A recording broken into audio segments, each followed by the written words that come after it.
seni sevmiyorum diyecek bir gün. Sevmek çok güzel şey, aldanmak acı. Ruhunu saracak bir büyük sancı.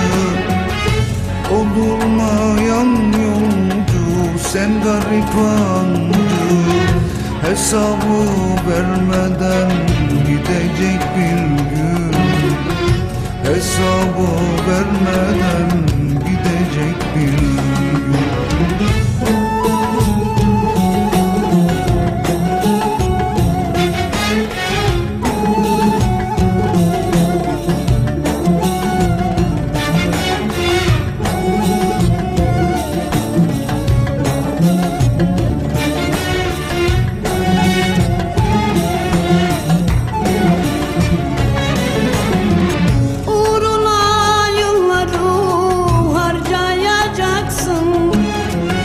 Aşkınla ömrünü bir tutacaksın. Ne yazık sonunda ağlayacaksın.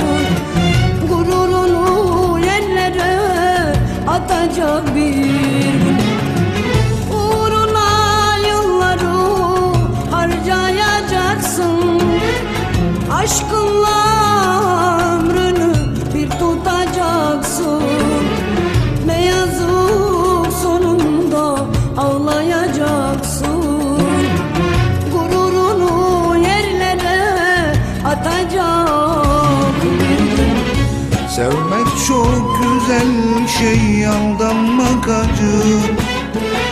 Ruhunu saracak bir büyük sancı. Olmayan yolcu, sen garip ancı. Hesabı vermeden gidecek bir gün. Hesabı vermeden gidecek bir gün. Uğruna yılları harcayacaksın.